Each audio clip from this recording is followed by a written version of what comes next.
In the previous series, we focused on major lessons regarding how Saul, the first king of Israel, failed to administer God's government in his own life because his focus was not on looking to God to rule his life, let alone Israel. Instead of holding on to humility, which he exhibited in the beginning, he very early on began to be lifted up in pride and relied on his own reasoning, which is just a normal human tendency, a normal human trait, one that's gone on for ages in God's church in different scenarios and situations when people have different responsibilities and so forth that are given to them. And it's a very common thing that's happened that people have to learn from as a part of a process of testing, as a part of a process of training, to see where we're really coming from, to see what's inside of us, to see the repentance of spirit, of the mind, when those things do come out in our lives, and to see whether or not we become convicted of how ugly pride is. So again, that's a matter of oftentimes in human reasoning, and so much so, even as it was with Saul, that he tried to uphold and defend his wrong choices. And then that becomes even more obvious when that's being done, but again, something that Saul did a lot of, that these examples, again, are written in Scripture for us to learn from. It's for God's church to learn from these examples, just as much as it will be for those in the millennium and the great white throne to learn from those things that happened in times past. So there are always spiritual principles that can be learned from those stories that are throughout the Old Testament. And basically that's why they're there anyway, to teach, to train, to mold and fashion those who desire to live God's way of life.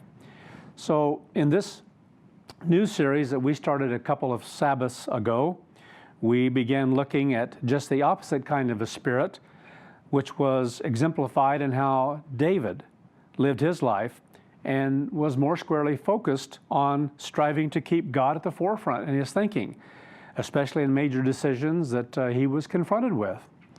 So this today is going to be part 2 as we're returning to the series entitled Pursuing a Heart Like David's. As we were covering the story of the beginning of the rise and the focus on David, we came across some parts of the story that were a little difficult to understand. They are difficult because of how some of the things are stated in the order of things that are given, and sometimes in stories like this, they can tend to go back and forth a little bit, but as a whole, it is a steady story. But it's hard because of some of the things that happen, and not a lot of the story is explained, that it can become a little difficult to understand. So I want to be able to clarify a couple of those things today as we go along, which we'll do. But in the first series here, we just barely got started in the story of David himself and his rise in that respect, and the recognition that God was beginning to give to him because he would be the next king of Israel. And I think another marvelous, awesome thing to think about in the midst of all this is that God had intended this all along. He was going to give a king to Israel. That was his plan from the very beginning of time. Everything is mapped out as far as events through history, through time, that are going to be used for different purposes. Obviously, the lineage of a Messiah that was going to come out of a kingly line, if you will, and that line was going to be David's, that God raised him up for that very purpose. Saul wasn't raised up for that purpose. And yet Saul was given to be the first king, but it was to learn lessons from that. Lessons that are good for the church, to grasp and comprehend this thing of humility, this thing of the focus having to be upon God and God's government, or else things will not work in life. Life just doesn't work right. It doesn't turn out right at all. And only if God is there at the forefront of one's thinking, and especially once one is called to purpose, to reasons that God has for them in molding and fashioning them, then obviously those things fit together in a marvelous way if we make the right choices. So again, we came across some difficult stories there in a sense, but some of that will be explained. One important statement that helps to shed a little light on this is in 1 Samuel 17, verse 14. 1 Samuel 17 and verse 14. It says, David was the youngest, and the 3 oldest followed Saul. So they were a part of the military. In other words, they were part of the army that followed Saul. That's what this is talking about. The whole nation in that respect was following Saul, but this is speaking of battle, this is speaking about war, and that it's leading up to here and discussing even more so in the story flow of what is being addressed. It says, "But David occasionally went and returned from Saul to feed his father's sheep at Bethlehem." So a part of the confusion of the story in the way it's presented, if you just read it as a story, it's a little hard to make sense unless you think about it a little bit more deeply about some of the events that are explained here. But basically, David was brought in to be the one who would play the musical instrument for Saul when Saul was being agitated by, it says, a spirit. And so whatever that was taking place, when David would play the harp, then at this point in time, then the music was a soothing thing, and that spirit would leave. So anyway, he was there playing, but the point being in all this is that he didn't really know David. Just because David was there playing, it's like the servants. There were so many servants in such a household as that, serving the king, that it wasn't a matter of them becoming friendly and being close. It wasn't a matter of them knowing each other. It wasn't a matter, and that's where some of the confusion can come in when you read some of the story. And so what it's talking about here is that there were times when David wasn't needed, so he would go back and tend to his father's sheep, which was what he was doing before. He was called in to play like he did. So he would go back and forth, and that's what's being said here in these verses. So it says he occasionally went and returned from Saul to feed his father's sheep at Bethlehem. Now, toward the end of the story that we came to the last time, we came to the point where Jesse, David's father, was giving him provisions to take to the three older brothers who were in Saul's army. And they were in camp there against the Philistines, so that's the part of the story where we came into talking about the story of Goliath and the like. And it was on his arrival then that he began to communicate with some of the army there, because they were asking if he had seen this giant, this Goliath. And so they were telling him about this, so he was around talking to some of these individuals as he had been looking for his brothers to take them the provisions, but he had left them with a keeper there of the provisions because they were lining up against the Philistines as he would come out every day, had come out for 40 days there, and this was on that particular day. And so this is the story where we come in there, and as he's going back and forth, this is a conversation that David is having with them as he's listening to this story. And it goes on then in chapter 17, verse 26 to say, so we begin to learn a little bit more here now about the character of David as this begins to come out. And he said here in the latter part of that verse, "For who is this uncircumcised Philistine that he should defy?" It's a word in Hebrew that includes and can have the meaning of to rebuke, to bring shame to the armies of the living God. So in David's mind, which is kind of bad in the translations, because this is where some of the confusion comes in, because a lot of things haven't been translated very well because they didn't understand the story. They didn't understand what was taking place fully. And so they put in different ideas and thoughts concerning what these words mean in Hebrew. And they don't understand the attitude of David. And David's attitude is different than the army's, totally. He is one that's like, who is this Philistine to do such a thing against God's army? We are Israel. This is God's people. These are God's people. So anyway, that was his attitude, and so that was his response. And David was clearly asking, what can happen to the man who kills this Philistine and takes away this reproach from Israel? Now that's where the translations are really awkward, because they don't understand what he's actually saying is, what can happen? No one can do anything to someone who stands up in the name of God for God's army and fights against this Philistine. What can happen to the man who stands up against him? So it's like, this Philistine can't stand. God will give them the victory. And that was his attitude. And that was molded and fashioned by some of the accounts that we read a little bit later concerning some of the things he had already learned being a shepherd. And that's why sometimes we don't realize that there are other things that can happen in our life long before we're ever called. And even as we're called and God's working with us, it's hard for us to grasp that God is calling us for a great purpose, giving us a great opportunity early on in His kingdom. All are going to be given as a whole opportunity for His kingdom to make those choices in their life once they're called. But as a whole, when you look at some of that then, especially when it's early on, sometimes it's difficult for people to recognize how awesome the calling is that we've received. We don't recognize the things that God has called us for. We don't know what those are yet. And yet in God's plan and God's purpose, especially early on within His family, within His kingdom, God has great opportunities and responsibilities of things He's molding and fashioning within people to give them opportunity to fit into special, unique places within His temple.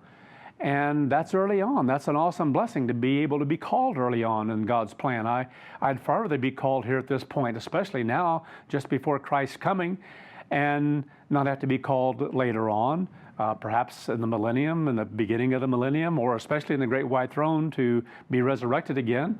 Those are going to be awesome for people at that time, but how awesome is it that we have such opportunities now? And so it's important that we grasp that and recognize that. And so here, David was being worked with and being prepared long in advance. God was preparing him very early on, working with him.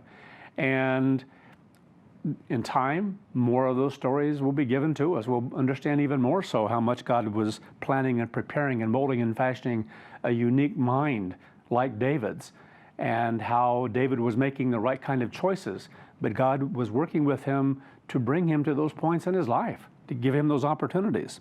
And so then we came to the story of the oldest brother Eliab, and how he overheard David talking to some of the soldiers there, and he chastened him. He chastised him. Here he is, the older brother, talking to young David, and he already had some difficulties here with David. And that goes back to the story then of how David very early on then was at a point where something unique was happening in his mind as far as his thinking was concerned, when each individual was brought before Samuel.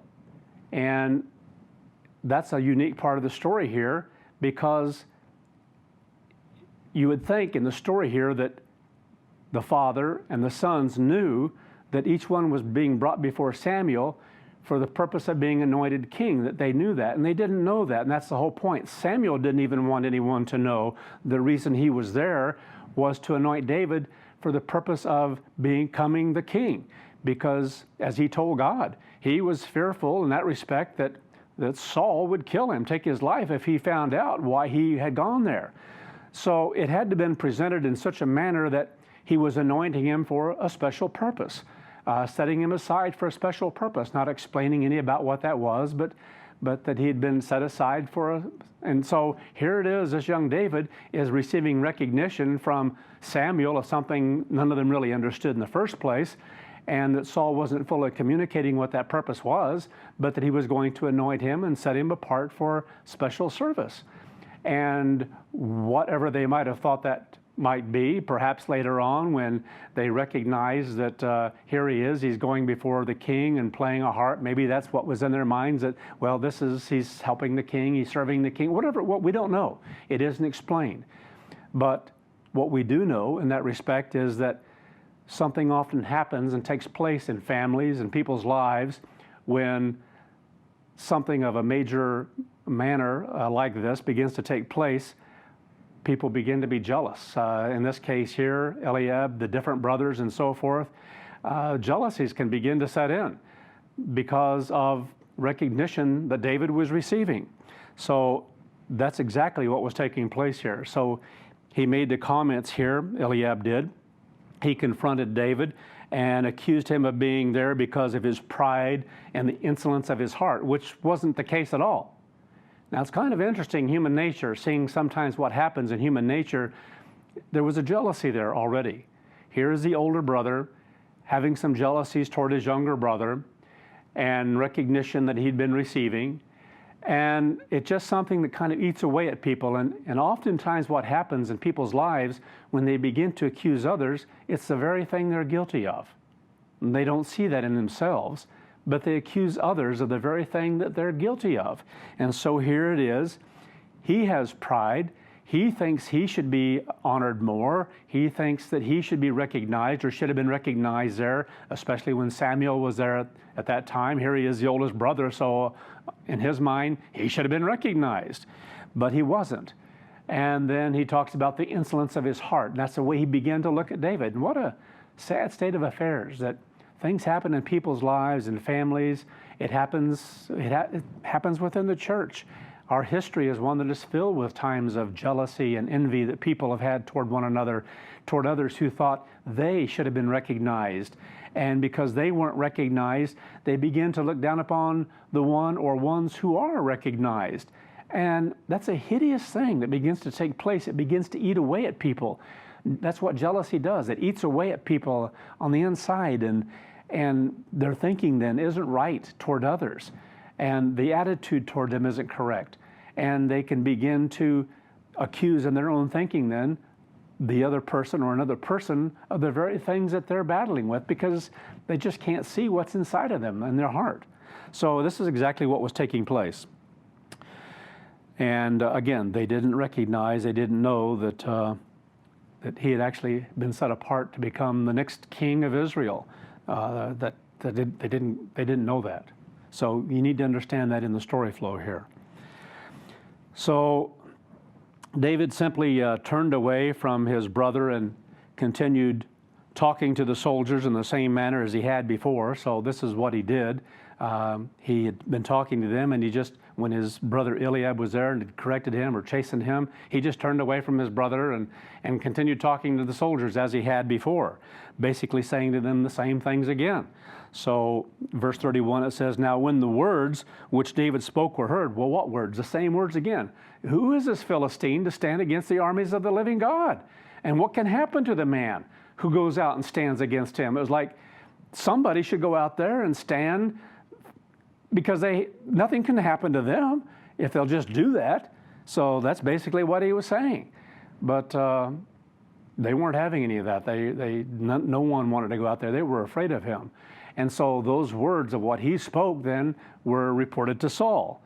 And so Saul sent for him. And this is a part of the story then where we came in on that part, or came into close to the end of the sermon the last time.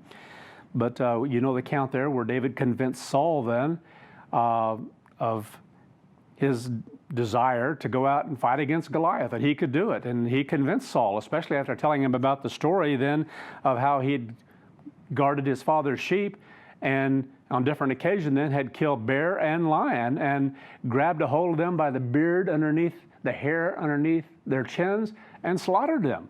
And first, evidently, I don't know how he did it, but talking about knocking them down, and if they got up to fight against him, he would go at them again until he went ahead and killed them. So again, here are things that just are incredible in a particular story here, but already David had experienced something of help that he had been given by God, because he knew this wasn't normal.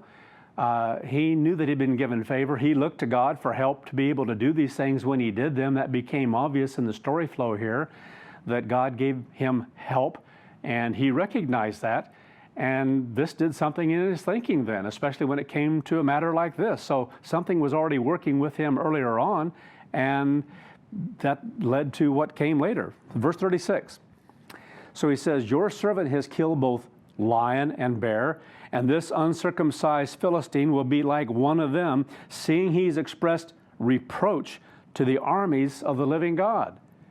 Furthermore, David said, "The Eternal, who delivered me from the paw of the lion and from the paw of the bear, he will deliver me from the hand of the Philistine." So he's giving God the credit here that God delivered me from the hand, from the paw, if you will, of the lion, from the paw of the bear, and God will deliver me from this giant.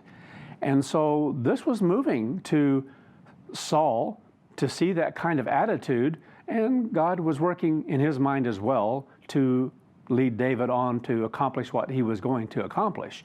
That's again a part of what God was working with here.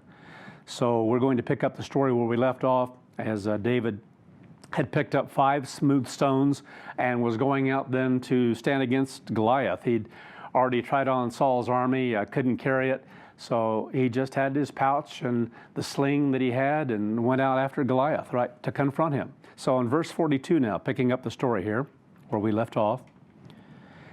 As the Philistine looked about and saw David, he disdained him, for he was only a young man, ruddy and good-looking. So the Philistine said to David, "Am I a dog that you come to me with sticks?" So in other words, that's how he looked upon him.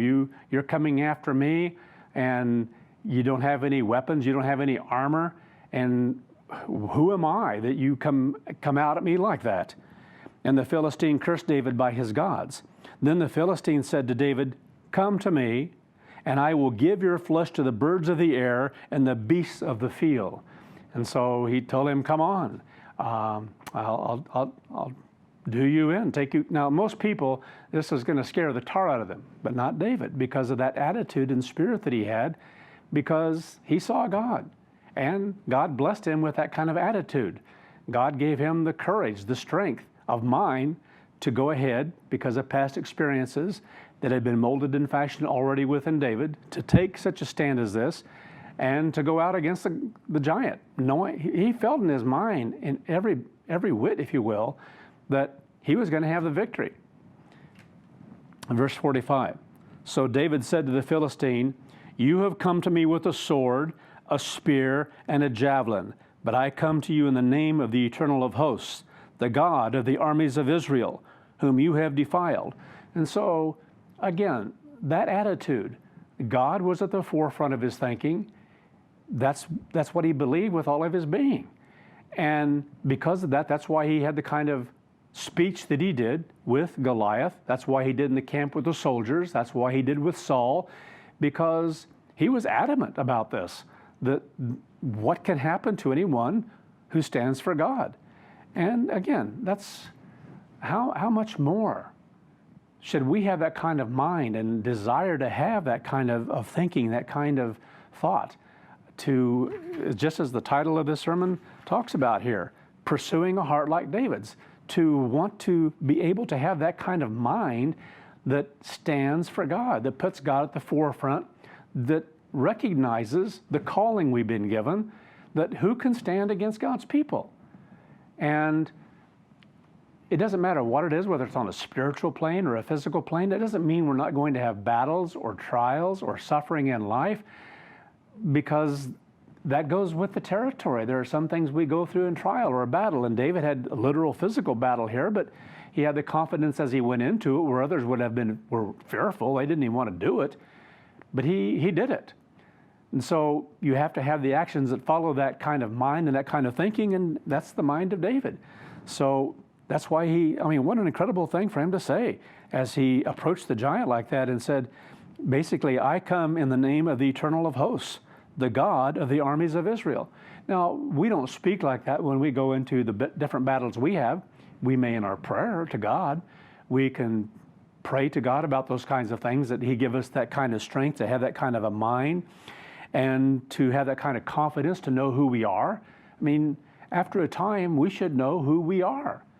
The church of God. We're a part of the church of God. We have the impregnation of God's Holy Spirit in us. And sometimes we don't grasp that to the depth we really need to. Because if we really see that and grasp that with all of our being, it's going to have a unique effect upon us. It truly is.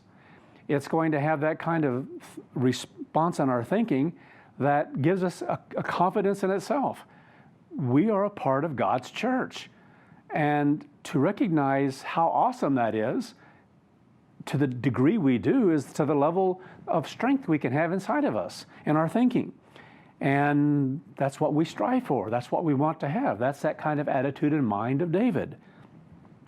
So again here, he says, "I come in the name of the Eternal of hosts, the God of the armies of Israel, whom you have defiled."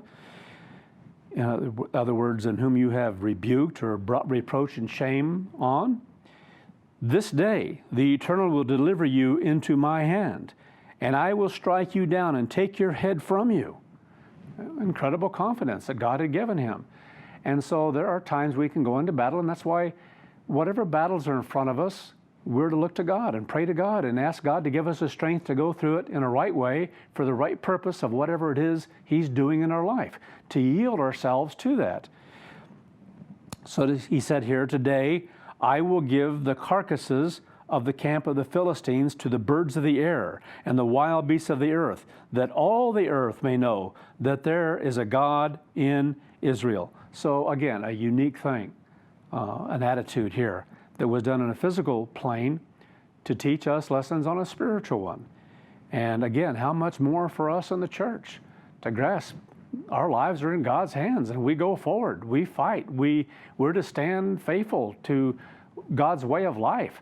And so many in times past haven't, and some struggle with it to this day, that certain battles, maybe from a job or family or relatives, past friends, if we're coming into the church in the beginning, because after a while that changes quickly.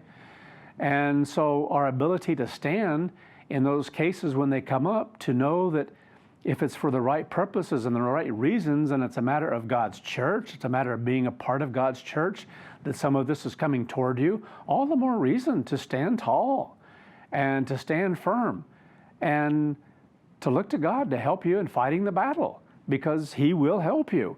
But you've got to do the standing yourself, and you've got to look to God for the help to do so. But if we compromise, if we give in to various things, then that works against it. And we have to repeat those things in our lives. That's why I made comments here recently that some of the things that people experienced between 2008 and 2012, some of the same people are experiencing some of the same kinds of trials, like deja vu again.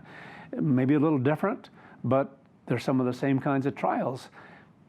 Where are we now? What have we learned that we hadn't exercised properly back then? Are we at a point now that is far more mature, and we're fighting in ways that we should be, that perhaps, and not just perhaps, but should have back then? Now is a time to seek to go through those battles successfully and to stand firm and to learn from those things of our past where we didn't fare as well. So that oftentimes happens in God's church, where if we don't go through a particular trial successfully and God's molding and fashioning certain things within us, we have to go through it again at some point. Because if we're not successful, we have to come to a point in time where we're successful in the battle, in the fight. And otherwise, those things are not getting molded into us. Our mind isn't being transformed to the level, to the degree that it needs to be, that God can use it, because He's molding us and fashioning us to be able to serve, to be able to be in some point, some place within the building, the construction of the temple. This would be a good place here. I wanted to interject this because of the reason that I've missed a Sabbath now, and a good place to address a matter of the church, because it does have to do with government as well as we go along here. And I want to interject this because some of the series leading up to this point in time are about government, and this is as well. It's about putting God first. It's about always being focused upon God, seeking to have God govern our lives, and when given responsibility, to govern through us, to serve faithfully, whatever that might mean, whatever that might be, we're given opportunity. And so here, in this particular case here, I wanted to mention some things about what we need to grasp concerning God as we go through some of the kinds of things like this COVID thing that's out there right now, and other things that are going to come along, because this is just the beginning of some things that are going to be magnified. Things are going to get a whole lot worse as time goes along. We just don't know at what point they're going to become a whole lot worse than what they are now. And this is nothing. I think most of us grasp that now and know that and understand that. But regardless of what we're going through at any point in time, it's important that we be deeply convicted that God is our strength. Who can stand against God? And if we understand our place is in the church, is a part of the church, it's a part of the body of Christ, then that in itself should give us a confidence and a boldness that is unique. And if we're not there, we need to cry out for it so that we do have that kind of mind and can grow more in that kind of mind and that kind of dedication and commitment to God, putting Him first.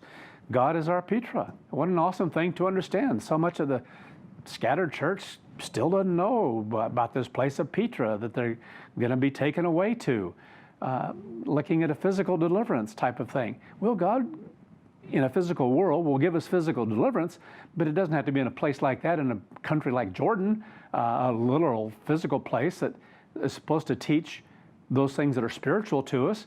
Yes, it was a place of protection. It was a place, but it was a place that was able to be used at one time, but not now, and that's not the purpose of God. It's a matter of the meaning of the word, like so many things, like the temple of God, and understanding it's not a physical temple, it's a spiritual one. And the same thing about Peter, that it's about God, that he is our strength, our fortress, our high tower, our tower of defense, if you will. And on it goes. Our lives are in God's hands. So it's just the way we should live our life. And it's the way we should think. We are a part of God's church. Whatever happens to the church, it's in God's hands. And there are things at times we don't know exactly what's taking place, why, and in time God reveals to us what has taken place and why and what he's been doing. And the farther we go into this and the faster that things are going, there's going to be less that we know, but we have so much already to bring us through all of that. And so, again, COVID.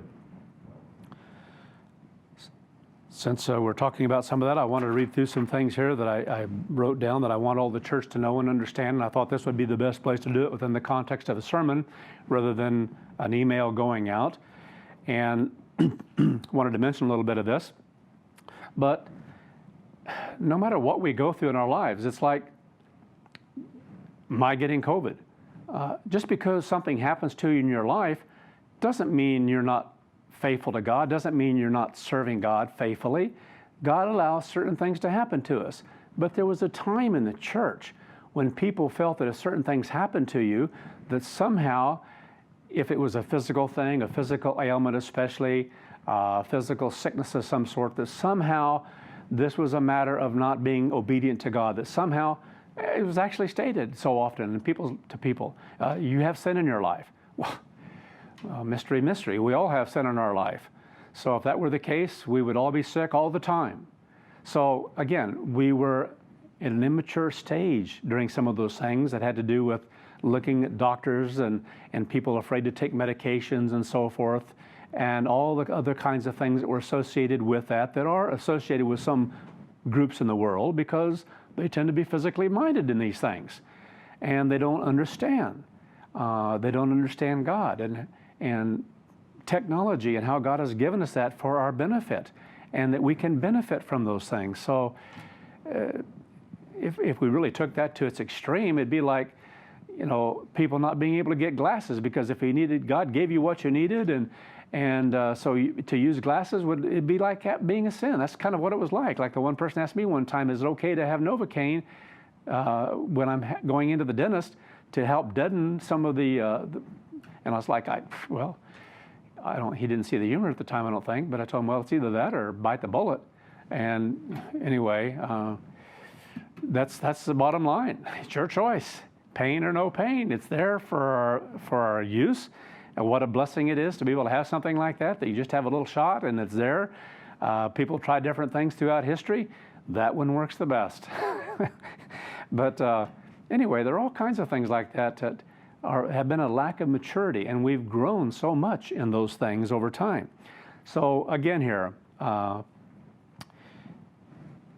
jokingly been telling people that be careful what you ask for sometimes because you're very likely going to get it. So I made the kind of comment that I just soon have this and be over with it in many ways. And I got it. And I'm over it. Still a little weak, but maybe 95%, 90% back. As far as my strength is concerned, because it really zaps you of strength, or at least it can. Different people, everybody has different symptoms to it and so forth. But it's a very real thing. It's not a hoax. It's real. And anyway, it's not going away. It doesn't seem like any time soon. So it's just going to keep going through the population as time goes along. Well, if something comes your way, look to God. And if something were to happen, just like I told my wife at that point when after she'd slapped me and brought me back from being out as I was there, a little humor involved in some of that I sent out. But I told her right then and there, because I thought that I might have it before I actually got the test that night.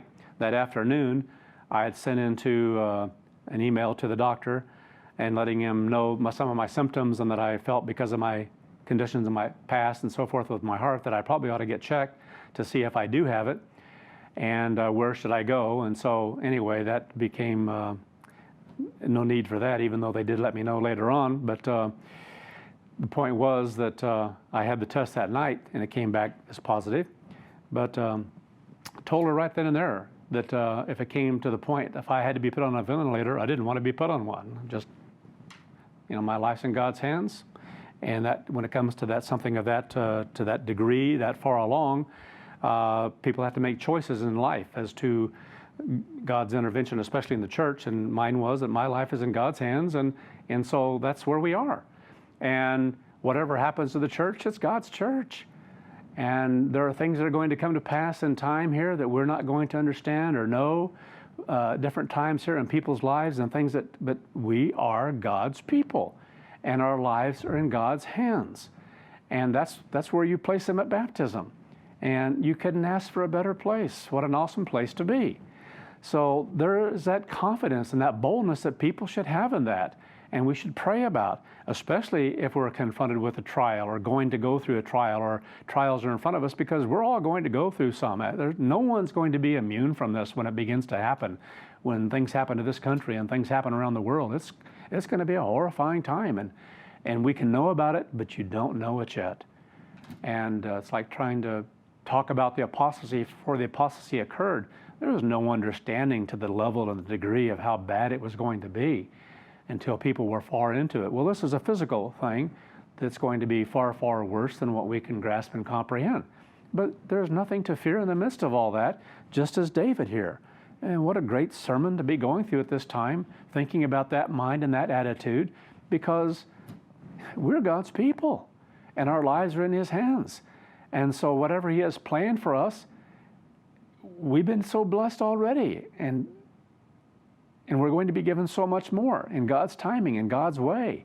And you don't have to worry about those kinds of things. We have to do our part wherever we can and so forth, but our lives are in God's hands. And no one can stand against or between us and God in that respect. So take that to the bank. Have the confidence that you can only have by understanding such things and striving to live by such things. So, since this took place here, I wanted to mention some things here because this isn't over with by any measure. And whether it's weakening or not, we don't know. And some had asked, something had been asked to the effect of, did I get the kind of CPAC type thing or whatever it's called at the hospital? No, I wasn't given anything like that. It was just I had a IV, a regular saline type thing that you're given in case you're dehydrated, I think is the main reason they give it to you. And after that, had a bunch of tests done, had an x-ray done. One of the main things they were looking for to see if there's any kind of scarring that happens to so many people in the lungs because of the COVID virus, because that's an evidence of incredible damage then that can take place, that can lead to breathing problems and so forth. And they said I had none, and at this point here that they were going to release me and send me back. And basically, what an amazing age we live in when they tell you to get on certain vitamins, vitamin D, what was the other one? Zinc. Taking zinc as well is an important one. So zinc and they. I think it was the nurse or the doctor had said something about a lot of people in the situation are taking elderberry type stuff as well. So anyway, the vitamin C's, the D, and the zinc and so forth are the main ones. And anyway, everybody reacts differently and so forth. But again, I'm very blessed to be able to go through that and not a fun thing. A lot of things in life aren't necessarily fun, but because of this, I want people in the church to be a little more cautious. I think the tendency has been in many cases to let down a little bit, just like at the feast. I let down on the last day because different ones we were leaving the feast there and saying goodbyes and gave some hugs to people. I shouldn't have done that, and looking back on that. But sometimes God had mercy upon us too in our ignorance when we're not following some of the things we should be following.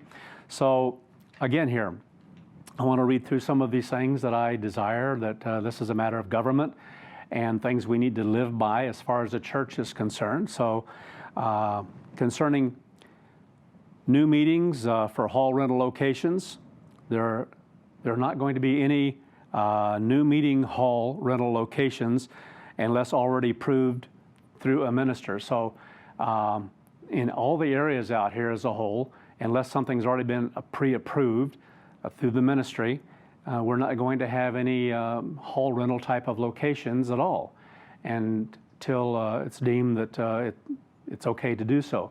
I don't want to put people in a predicament, just like when we went to Detroit. We had asked different ones not to come to a service there. A lot of individuals, different ones who had health issues and so forth, and so we just asked them in advance not to come. When Laura and I went up there at one meeting we did have finally, the only one we've really had in the Detroit area since all this began. And so I want to use the same kind of principles. We need to be wise in some of this, and this is one of those areas where definitely don't want people getting together on their own without making certain that that it's approved, and in their particular area, different jurisdictions as far as government's concerned, states and so forth. We need to be careful even all around the world. We need to go by what those guidelines are. And we live in a strange kind of time in that, but we need to be careful. We need to, for the sake and the name of the church, to be on guard, to be careful in these matters, and especially when it comes to the time or an opportunity when we can get together, that there are those that, in many cases, because of age and so forth, unless we have a unique situation like we do in Cincinnati for a huge hall and being able to spread out a lot, that we need to be very careful in some of this, of coming together. And another thing here then, the same thing concerning any areas where some would like to host a local meeting where, and I had put down a number here, I felt, where more than 5 are being invited in this particular case.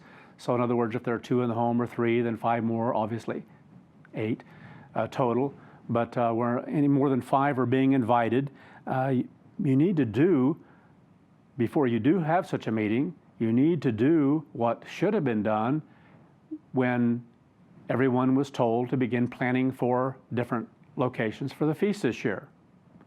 And that is to go to ask a minister that's in your area, let them know your ideas and so forth, and get feedback from them to make sure that this falls within the guidelines that I have given. And if they're not certain about a certain question in that, they know where to go and ask it.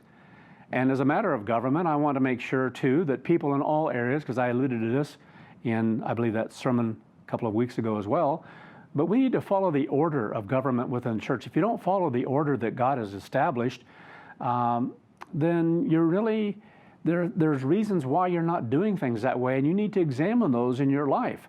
There are people, whoever is the closest, whoever is the one in a particular area, you should take concerns and questions as a whole then to them, not going around, not bypassing them. Sometimes, I just tell you right now, I know there are attitudes involved when people do some of this, and a lack of respect for the ministry that God has established in the different areas. So we need to examine ourselves when we're making these kinds of decisions and what we're doing and why we're doing it the way we are. We can learn something that's like looking into a mirror if you will just do so. So again here, we need to follow through, make sure that it's approved before you do it, and follow those guidelines, just like we should have done during the feast. So I let that go. I let it happen for a purpose, for a reason, so that hopefully different ones that I knew wouldn't follow that process could learn from it. God gave us that opportunity to learn from something that hopefully is deeply embedded in our mind now. So check directly with a minister over your area. Social distancing, again, should always be practiced here. And we need to be more cognizant of that.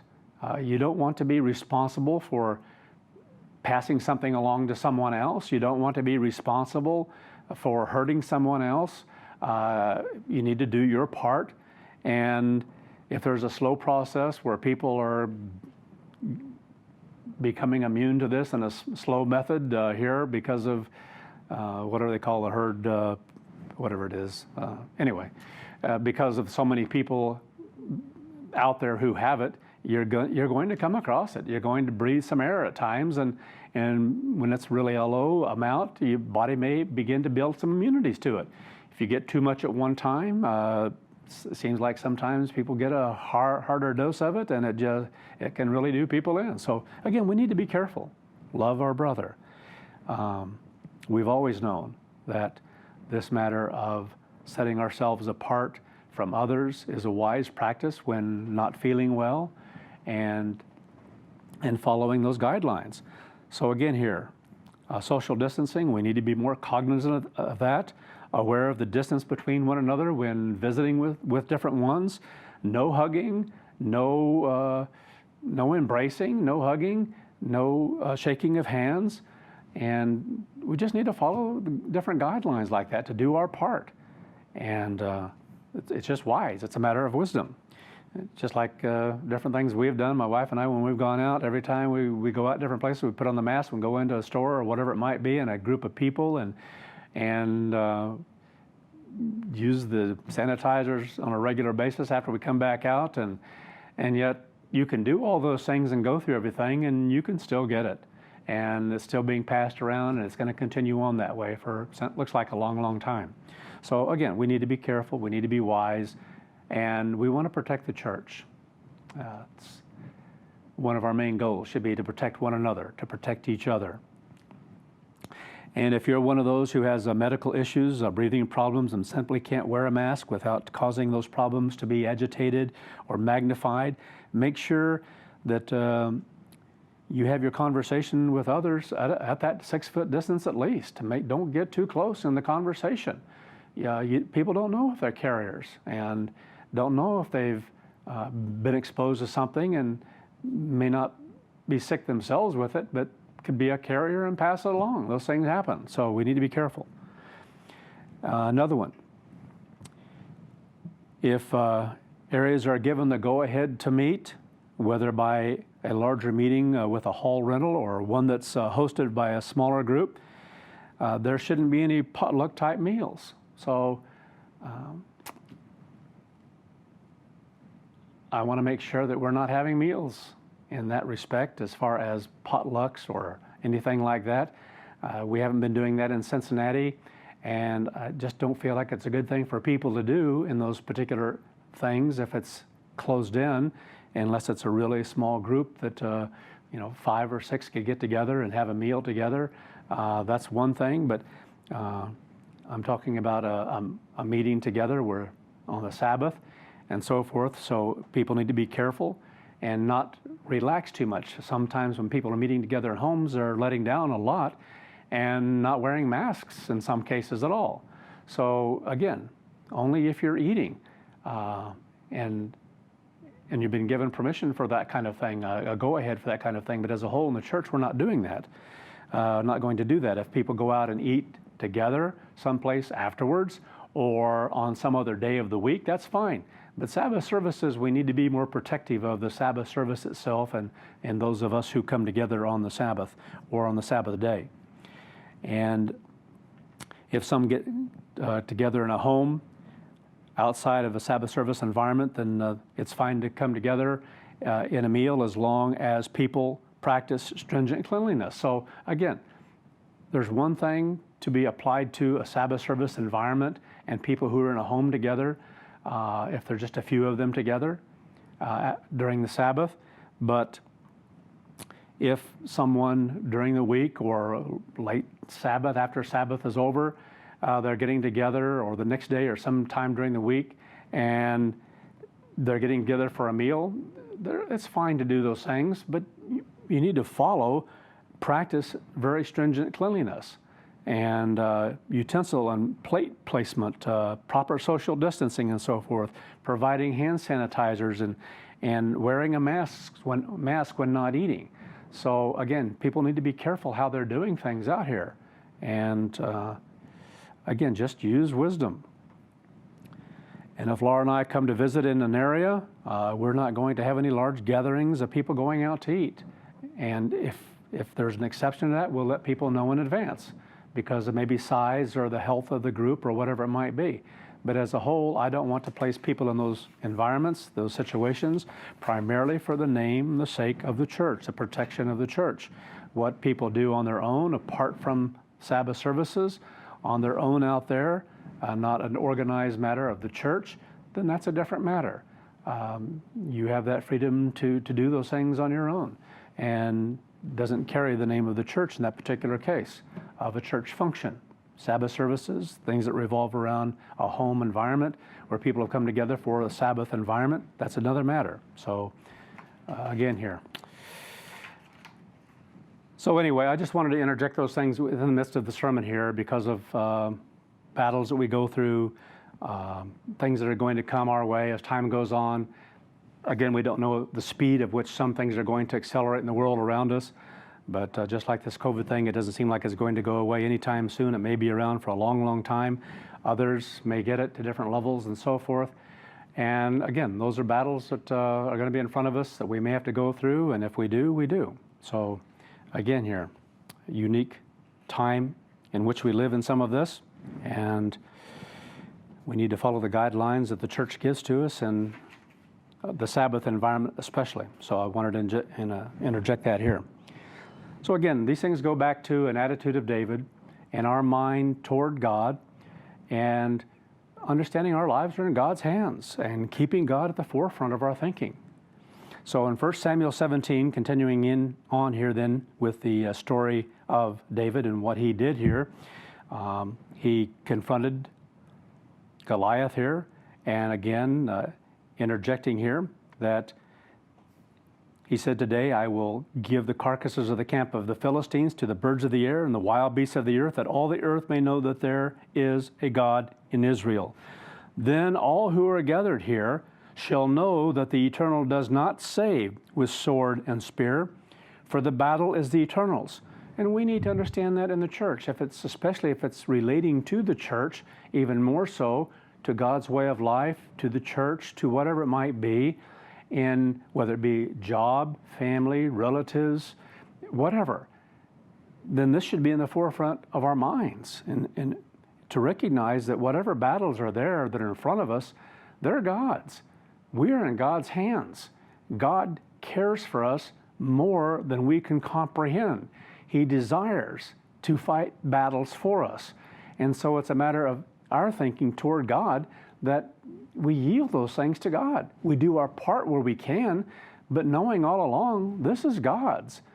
These things in the world around us, when it comes to our being molded and fashioned, are far greater than what we are, the interference of those things that come our way. So again here, it's a matter of leaving things in God's hands, to God's purpose, knowing, having the confidence and really the peace of mind to know that this is God's, whatever happens, ever how it turns out, it's in God's hands. And whatever His purpose is for whatever He's doing, whatever that might be, so be it. For the battle is the Eternal's, and He will give you into our hands. So it was when the Philistine arose and came toward or forward and drew near to meet David, that David hastened. In other words, he acted or responded quickly and ran toward the army to meet the Philistine. So that's the direction he was going, not away from it, but toward it, which the Philistine was first. The Goliath was first. He was going for him. Then David put his hand into his bag and took out a stone, and he slung it and struck the Philistine in his forehead, so that the stone sank into the forehead, and he fell on his face to the earth. Now, we all know this story, incredible thing, but indeed, how incredible that David was moved to do something like this on this scale, to put on this kind of an attack, knowing that he's going into this full-fledged. His life's in God's hands, and knowing that God's purpose, especially in something like that, is to uphold His people. So if we know those things, that God's purpose is to uphold us, is to help us to stand, and regardless of what takes place and what happens, then if it's God's purpose, then it'll all work to the good. whatever that is supposed to be. Maybe it's for someone else. Maybe for someone else's benefit. Maybe you will suffer for someone else's benefit, whatever that might be. Be willing to do it, whatever it is. Verse 50. So David prevailed over the Philistine with a sling and a stone, and struck the Philistine and killed him. Since David was carrying no sword, David ran and stood over the Philistine, took his sword and drew it out of the sheath and killed him, and cut off his head with it. You know, what an incredible thing. You know, his stuff was really heavy. I think Saul's was heavy. Well, Goliath here, we already read about how heavy some of those things were, and David pulled out the sword and cut off Goliath's head.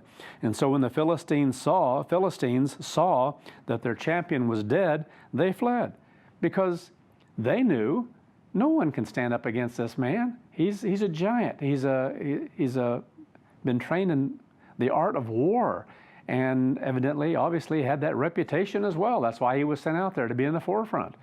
And so here is this young little person that was out there. That's the way they would have seen him. This young man came out there and was able to put him to death, then it struck fear. And again, something that God did. Because God has the power, in essence, to do that kind of thing through those kinds of things that take place, and God was working at it to cause that effect. So now it says, the men of Israel and Judah arose and shouted and pursued the Philistines as far as the entrance of the valley of the gates of Ekron. And the wounded of the Philistines fell along the road to Sheraim, even as far as Gath and Ekron. Basically, the pursuit and the battle stretched out for 24 miles, 38 kilometers. That's what it gives here for the distances and all this. So a battle that went on for 24 miles. Israelites pursued, and Philistines, they were killing all along the way in this incredible battle that was taking place. And they were all fleeing for their lives. So again here, through one individual's act, through what he did, it turned a complete spirit around to where Philistines were fearful. They had heard all the stories of things about the Israelites, and when they saw something like this take place, and then it encouraged the Israelites, the army, and they gathered and they took on courage then after that point. It's incredible how God can give courage, and when he does intervene to give courage and give strength. So life's in God's hands. What more can you ever ask? I mean, this is incredible. And I'm talking about those things then that we deal with on a spiritual plane in our lives, because so much of it is in the mind. It's the battle that takes place in the mind. Verse 53, then the children of Israel returned from chasing the Philistines, and they plundered their tents. Then David took the head of the Philistine and brought it to Jerusalem. But he put his armor in his tent.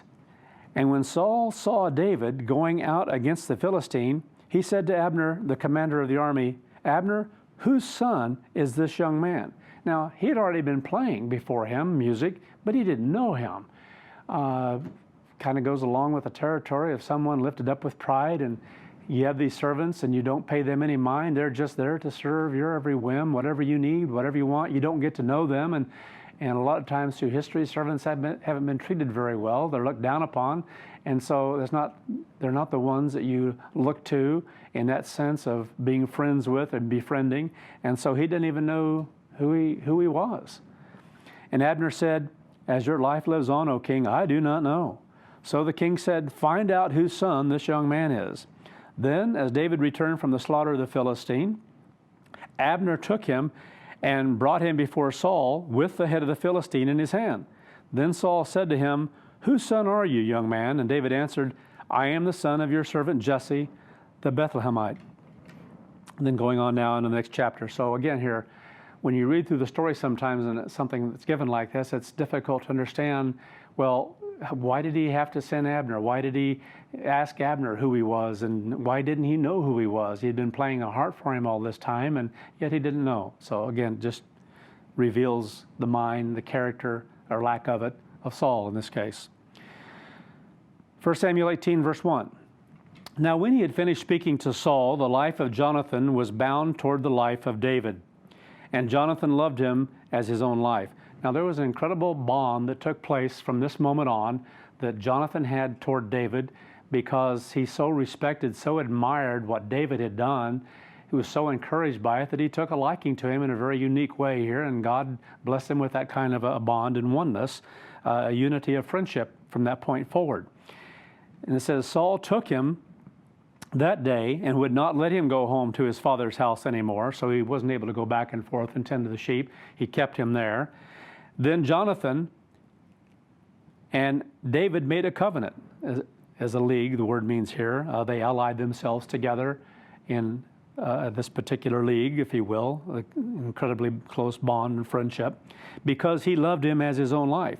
And Jonathan took off the robe that was on him and gave it to David. That was that of royalty, that of leadership, and so he gave that to David. I mean, what an incredible thing here that he was moved to do something like that. And gave him his armor, even to his sword and his bow and his belt. So David went and wherever Saul sent him and behaved wisely, primarily by this, the expression here, he wasn't lifted up by what he was doing. He didn't try to take things to himself. He didn't try to show himself as being important, which so often happens when people serve, when they do different things. It's a horrible trait of human nature to want to be seen by others as being important. If you ever see that in your life, run from it. Ask God for help. Do everything you can to fight against it, because it's ugly.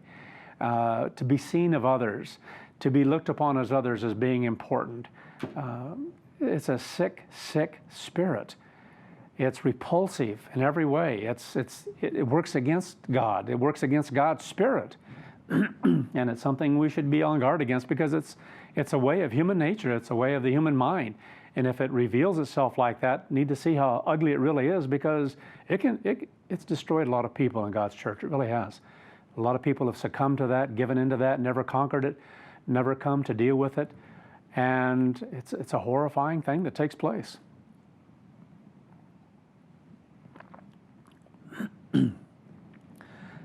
So it says here, so again, David went out, and whenever Saul sent him, and behaved wisely. So again, wasn't lifted up by his recognition at all. And that's quite a unique spirit, because it's different from the ways of normal human nature. It really is. So he had help from God and all these things. God had been molding and fashioning him, and he just yielded that process. He kept God in the forefront of his thinking. So that was more important to him as to how he served God, and not a matter of things that came his way that it lifted him up. Then Saul set him over the men of war, and he was accepted in the sight of the people, and also in the sight of Saul's servants. So what an incredible thing here. Here David, because of what he had done, he was elevated incredibly so. He was lifted up incredibly so, and God intended it to be that way.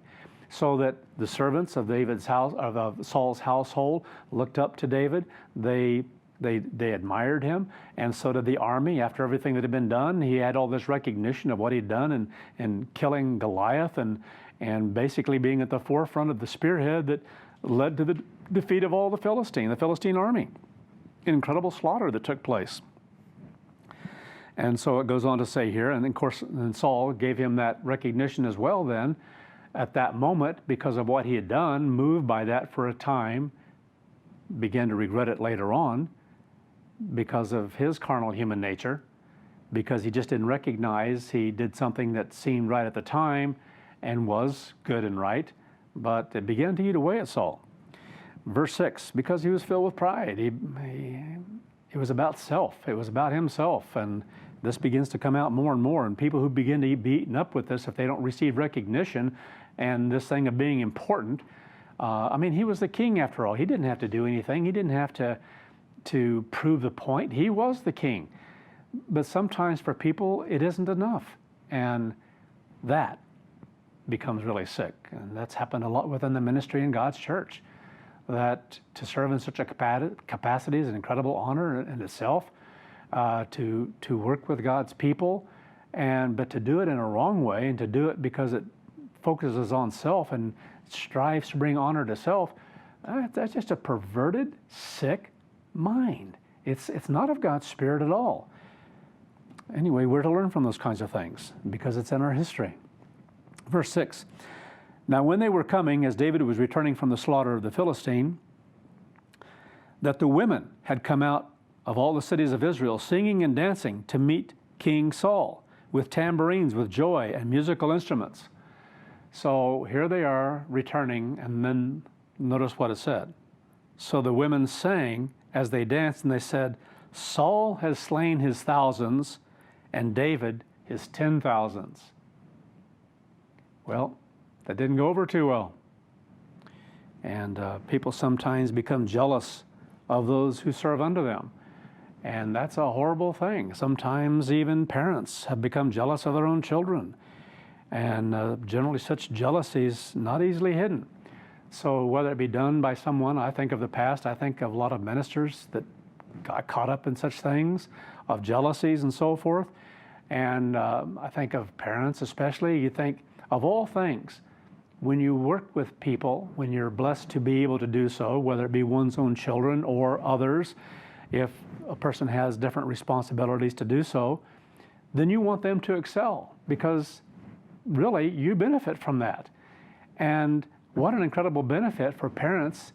I've talked to parents about some of these kinds of things, and the kind of emotion, the kind of feeling that a parent that is right with God wants to have toward their children is that their children excel them. That's what parents want to see. We want to see our children do better than what we did.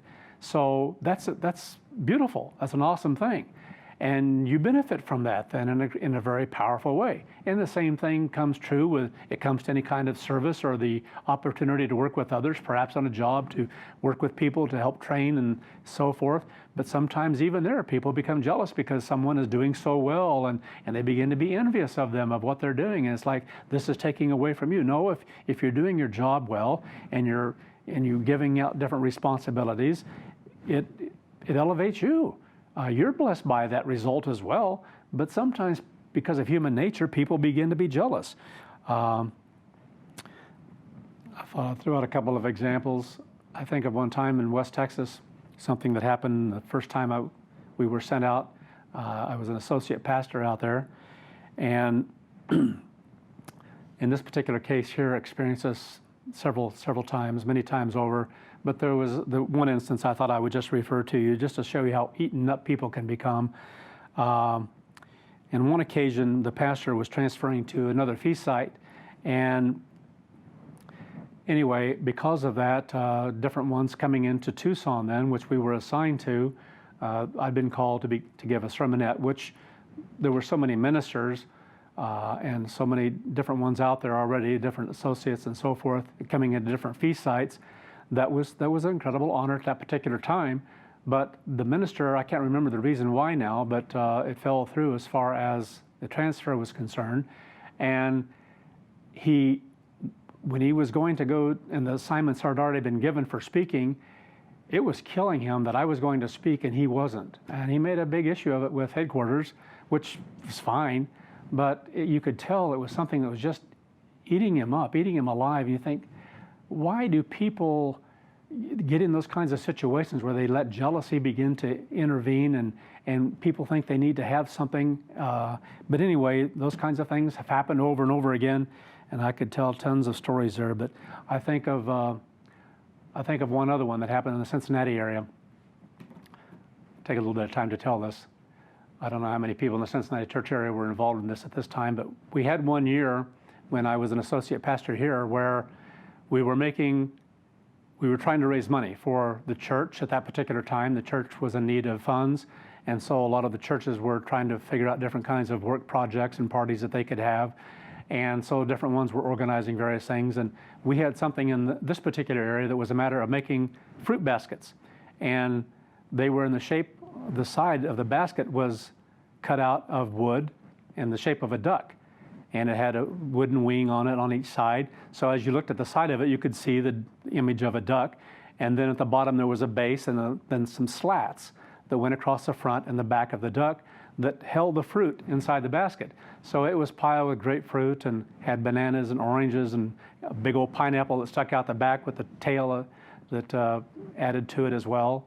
But anyway, we sold tons of these things.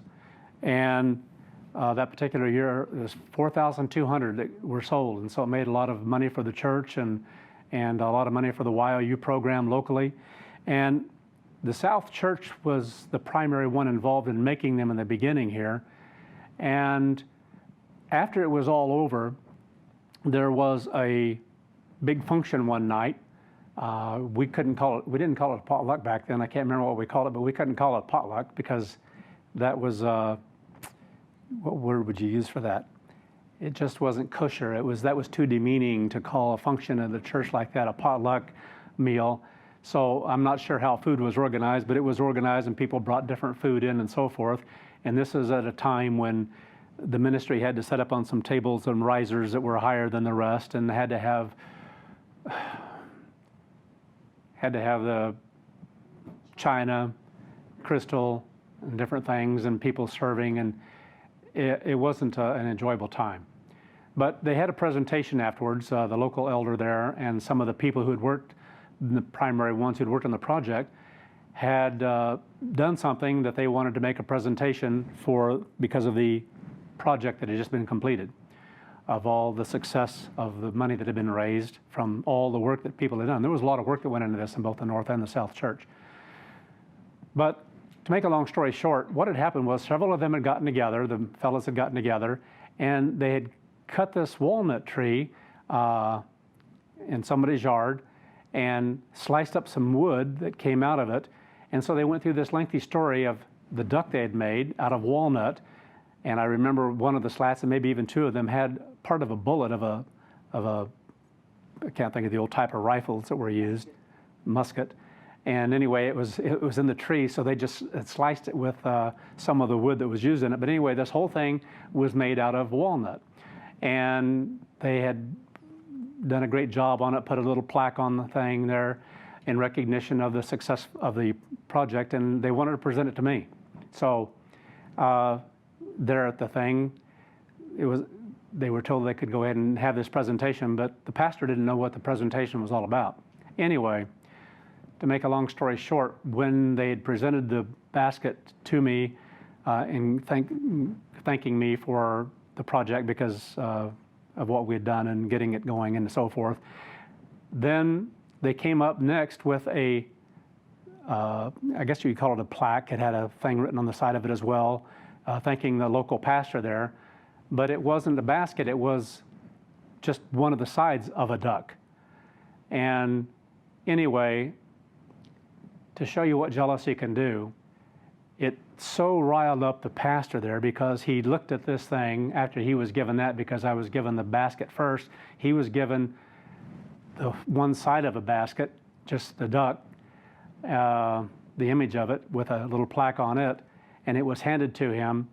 And he took the thing and he said, basically, I'm the pastor, and you give him a duck, and you give me half a duck? And he took the thing and slung it across the floor in the meeting there with all the people at that hall. And I don't know, there had to be 300 and some people there that were eating together there, slung it across the hall and grabbed his wife, and they stormed out. So the poor club, the Spokesman's Club and the Graduate Club, paid for that for several months after that. They were beaten up mercilessly. But again, those are the kinds of things that sometimes happen in people's lives, rather than doing something graciously. And yes, it shouldn't have been done that way. It wasn't a matter of wisdom on the part of some of those who did the presentation. But again here, if a person was looking at it from the vantage point of that pastor, it would have been far better, just as it was with Saul here. It shouldn't have been jealous over something like that, but to be thankful that the congregation had come together and done something like this and worked so hard together, and would have been so much better just to really applaud everyone for what they had done, the effort that went into it, because it was a lot, and gave them that recognition, but that wasn't the case. So again here, it's the difference between humility and pride. It's the difference between recognition that people think is owed to them in the way they think it's owed to them, and if it's not, then they can take offense to it and become jealous of others around them. And it shouldn't be that way. So I hope there's no one out there that has that kind of thing within them, because if you do, look at yourself and your life and situations that might occur, whether it be on the job, and certain responsibilities may be given to you, or whether it be in a church environment or whatever it is. And always loathe the concept of the human mind that thinks it has to have recognition or needs to be seen by others for what it's doing, because somehow that can lift people up and feeling more important. We don't need to feel more important. We're God's people. We're a part of the body of Christ. We are important in God's eyes. And God instructs us as to how we are to respond to all these situations in life. And it is in a spirit of humility, recognizing who we are and fighting against the other things that enter into and get in the way, things of envy and lust and greed and the matters of jealousy that just can eat away like a cancer does in people's lives.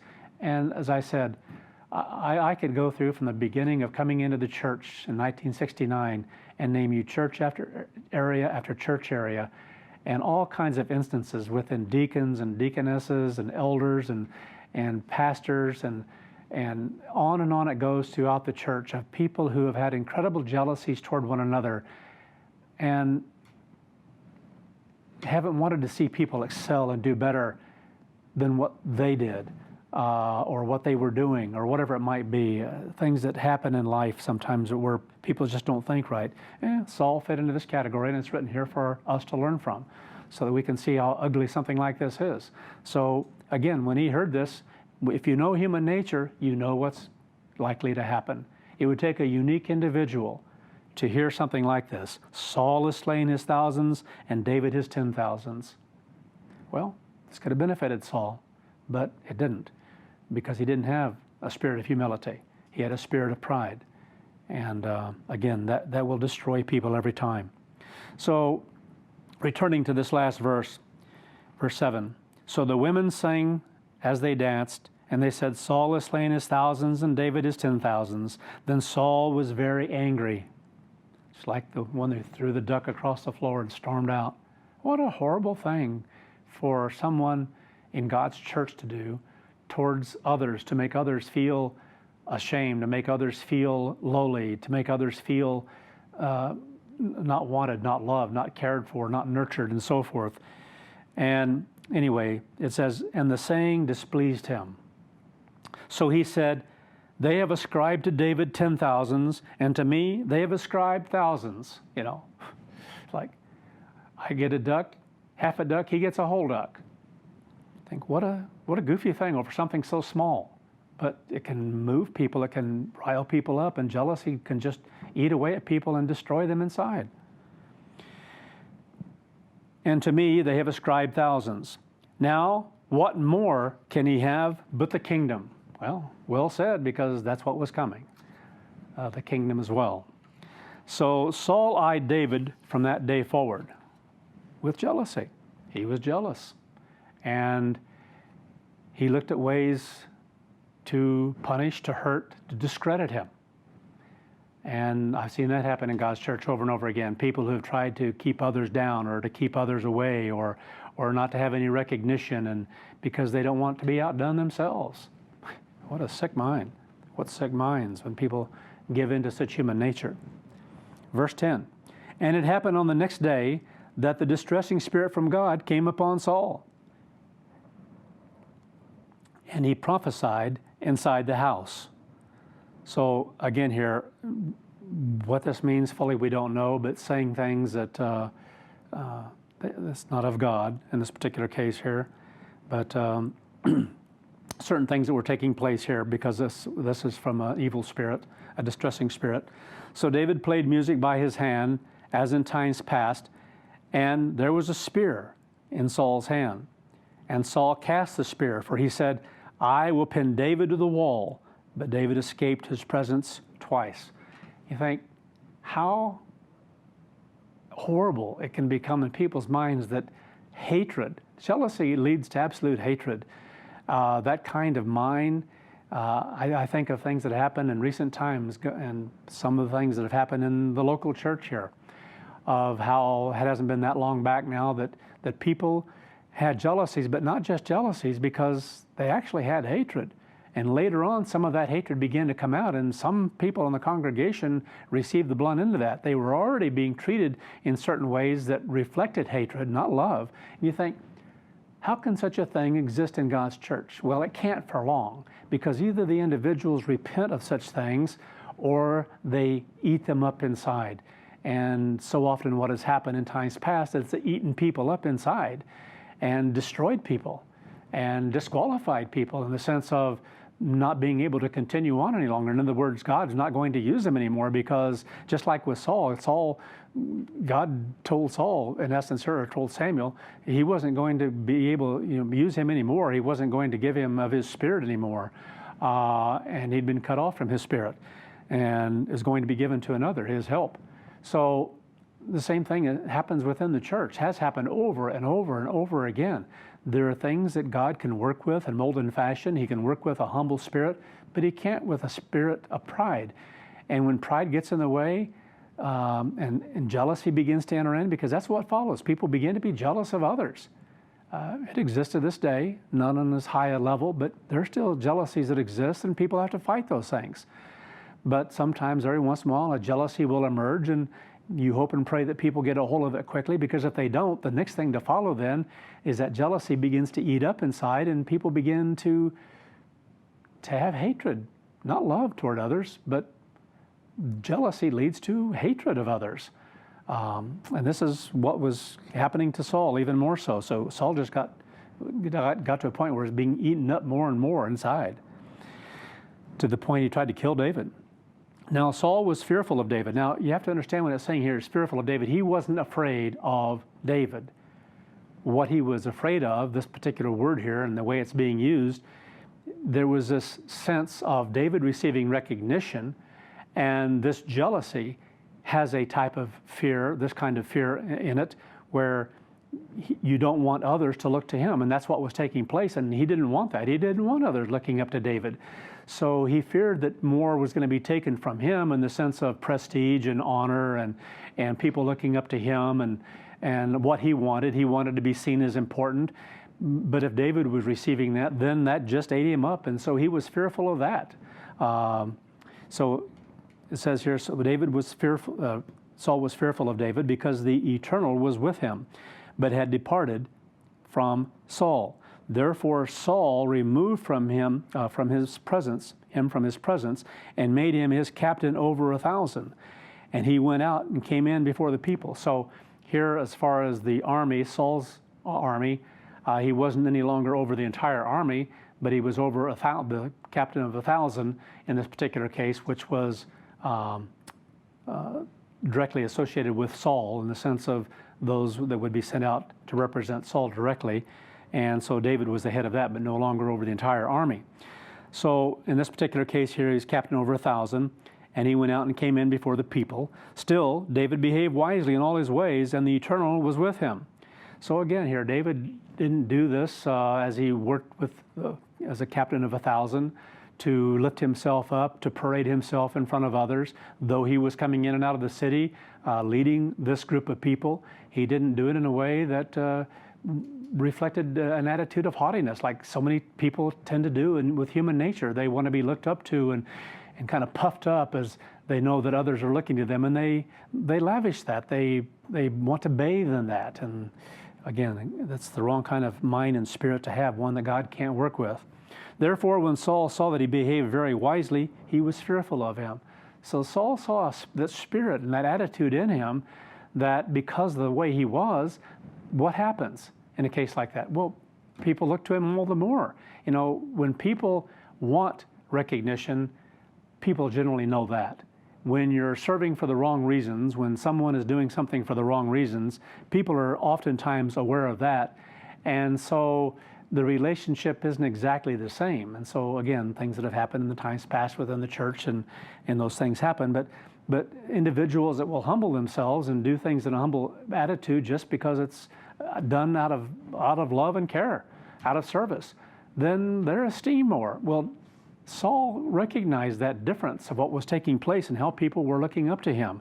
And so it says he was fearful of him. Again, for what was being taken away from him that he felt was his and that David shouldn't have. And because all Israel and Judah loved David, because he went out and came in before him. So again, he knew this love was there, and that's what this is about. He loathed the fact that people loved David and didn't love him in the same way. Something you can't hide. Verse 17. Then Saul said to David, "Here's my older daughter, Merab. I will give her to you as a wife. Only be valiant for me and fight the eternal battles." For Saul thought, I will not let my hand be against him. Instead, let the hand of the Philistines be against him. So basically what he's telling him is, when he's going to send him into battles with the Philistines, and so I'm going to give you my daughter to be your wife, and so be valiant as you go into these battles. So Saul sent him out basically to get killed. That's basically what he was trying to do. He was wanting him to be killed. So be valiant in battle, and knowing the kind of person that David was, that David would push himself to the forefront. That's exactly what Saul wanted him to do. So to prove something to Saul, so not to prove it, but this is what Saul wanted from him. So David said to Saul, "Who am I, and what is my life or my father's family in Israel, that I should be son-in-law to the king?" I mean, what an incredible attitude. It was like, who am I? Expression of genuine humility. And he wasn't raised up by that kind of recognition, or that such a thing would even happen. But again, attitudes of things that can happen in people's lives where otherwise they would be just the opposite. People would oftentimes, then, as far as human nature, crave such a thing, want such a thing. But it happened at that time that Merab, Saul's daughter, should have been given to David, that she was given to Adriel, the Meholahite, as a wife. Maholathite, I should say. And it says, now Michal, Saul's daughter, loved David, and they told Saul, and the thing pleased him. So Saul backed down from what he had said he would do, and did something different, not surprising. And he hadn't been killed. David hadn't been killed in battle yet. So Saul kind of gave up on that plan. But now Michal, Saul's daughter, says it was brought to his attention, loved David, and this thing pleased Saul. So Saul said, I will give her to him so that she may be used as a snare to him, so that the hand of the Philistines will be upon him. In other words, to kill him again. He's going to try again. This was going to be the snare. He was going to use his daughter in this marriage again as a snare. His whole plan was, plotting here, was his desire to see David dead. He wanted David killed. Not to do it himself now, but to have, in essence here, the Philistines do it. So he'd send him out in these battles. Therefore Saul said to David a second time, you shall be my son-in-law today. And Saul commanded his servants, speak with David secretly and say, look, the king has delight in you, and all his servants love you. Now, therefore, become the king's son-in-law. In other words, accept this. So Saul's servants spoke those words for David to hear. But David replied, does it seem a small thing to you that I should be the king's son-in-law, seeing I'm a poor man and lightly esteemed, and a lightly esteemed man, in other words, looked down upon? Basically, he knew he was having problems with the king. And so it's like, why should I be the king's son-in-law? Why should I be given that, or that happened in my life, when he's looking down upon me and I'm not esteemed in any fashion or form before the king himself? And so why accept this? That was part of the conversation. There's more to it than that. But so the servants answered Saul, telling him the manner David had replied. Then Saul said, thus shall you say to David. So basically here he's also saying he really didn't have anything to give, like in a dowry or whatever, to the king, because he's the king and he doesn't have anything anyway. And so basically goes on to say here, the king does not desire any dowry, but 100 foreskins of the Philistines. So again here we are. He's going to send David out to get 100 foreskins of Philistines to go out and put himself in that kind of battle, and that kind of situation where he has to go out and do this in order to receive this recognition from the king. And this is all the king wants back, is 100. So to take vengeance on the king's enemies. So go out and kill and take the foreskins of 100. And so it goes on to say here, But Saul fought to make David fall by the hand of the Philistines. That was his plan. He wanted David to die.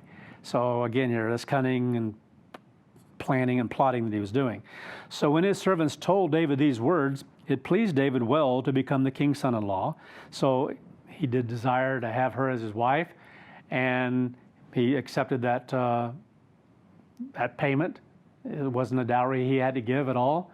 And so he went ahead and went out to do what Saul had asked him to do.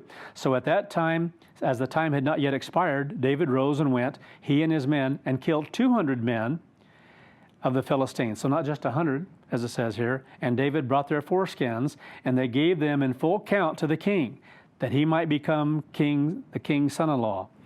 Then Saul gave Michal his daughter as a wife. So here he was stuck in this, and so he went ahead and gave Michal to him, and David gone above and beyond by double what he had asked for. So the king relented and went ahead and did it. Verse 28, then Saul came to see and realized that the Eternal was with David, and that Michal, Saul's daughter, loved him. Now, it wasn't necessarily that he acknowledged that it was God's doing. He saw how David was being blessed, and this is what it's discussing here. Because of the Eternal being with David, David was being given this recognition, continuing recognition and favor of the people, and the kinds of things that he did was giving him more recognition.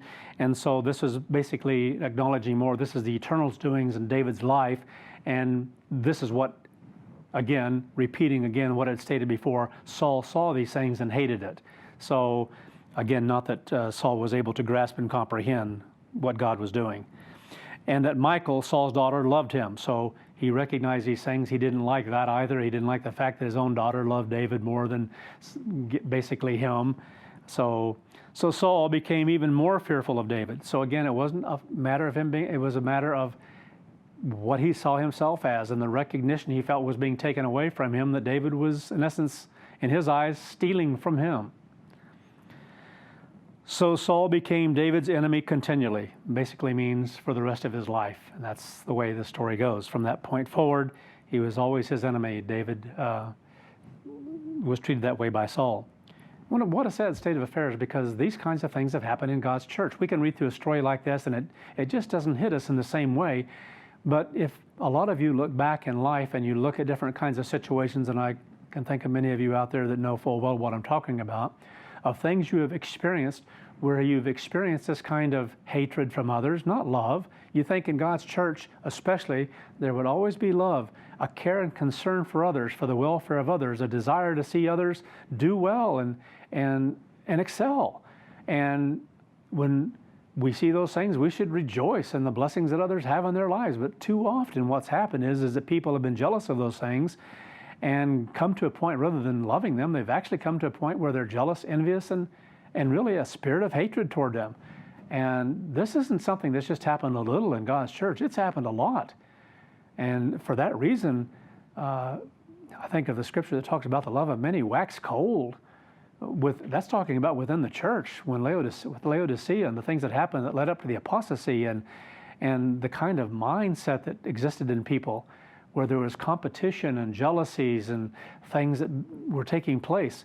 Because people were so weak, these things became more rampant in the church.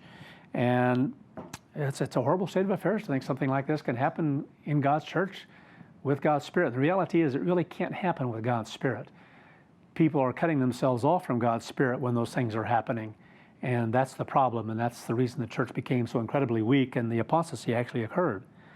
So again, there should be a love, a genuine love that we have for each other, a genuine desire to see each other succeed and do well, excel. We want to see each other do well and excel and come through whatever battles that are out there and whatever problems that exist in people's lives, and we all have problems and weaknesses, to see people conquer them and overcome them, and to even pray about those things from time to time in people's lives, that they be able to come to see different things that you can maybe see, something that might be hurting them or whatever, or a trial or battle you see someone in, and your desire is to see them come through it because you love them, because you want to see them succeed.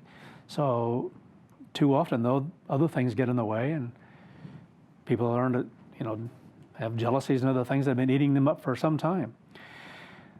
Verse 30, then the princes of the Philistines came out, meaning to fight or war against Israel. So it was, whenever they came out, that David behaved more wisely, speaking of in battle, than all the servants of Saul. In other words, all the other officers of the army. So David was always at the forefront, receiving the greatest recognition, having the greatest victories, the greatest success in battles, and so forth. So it says here, so that his name became highly esteemed. So again here, an incredible story about David's life here and what was taking place, and a totally different spirit, a different mind here of humility that was just a part of his thinking, not a matter of pride and haughtiness and jealousy, because those things eat away at people. So I think of different scriptures here. I think of Matthew 23. I just want to read a couple of these here. Matthew 23:12, and it says, whoever exalts himself will be humbled, and he who humbles himself will be exalted. You know, these are basic principles of how we should think. And it's not a matter of wanting to receive recognition. It's not a matter of wanting to be lifted up and seem important in front of other people. And yet this is the weakness of some, greater weakness in some than others. It's just a matter of human nature as it is. But we need to be aware of it and to loathe it and to hate it and to fight against it whenever we see it raise up its ugly head, because it is ugly. And so again, here's this mind and attitude toward God that if you do things right before God, serve God in a spirit of humility, that God is the one who lifts us up. I mean, we're a part of the body of Christ, the church of God, and we're being prepared for things that we can't even begin to grasp and comprehend. And if we'll just continue to be faithful and loyal to God's molding and fashioning and being transformed in our minds, we have things awaiting us that we can't even begin to comprehend. I think of that oftentimes when I think about how that there are going to be those in the church who continue on into the millennium and not grasping and comprehend the kind of recognition that's going to be there before you. And my greatest concern and fear in that regard is that it can go to individuals' heads, to a person's head. And because you're going to be recognized for who you were. You were part of the remnant church. I mean, people are going to know about this. They're going to know different individuals know of you. And you can't take it like Saul did. You can't use it in a wrong way. If you do, God won't be able to continue to work through you and with you. And you'll become an example of something wrong, not something that's good. So if you do it right, if you continue to do it right on into the millennium, then God can continue to raise you up and exalt you and work with you and magnify you and your abilities and your opportunities and your service.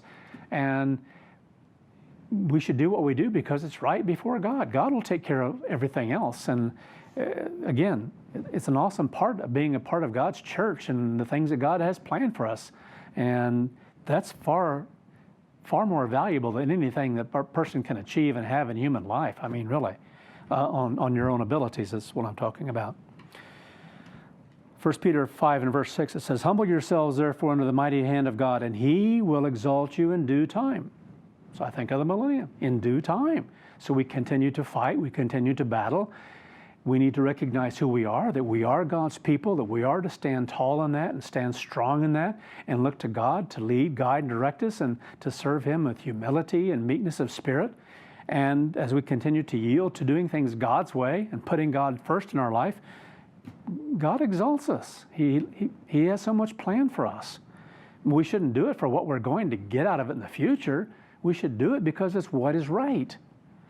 James 4 and verse 10. Humble yourselves in the sight of the Lord, and he will lift you up. That's what David did. That was his mind. That was his life.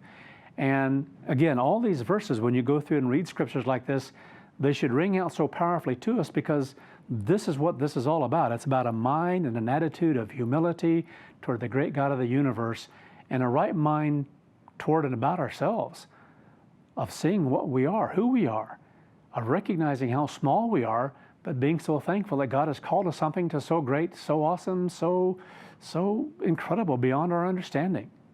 So with that, we'll stop for today and continue with part 3 next Sabbath.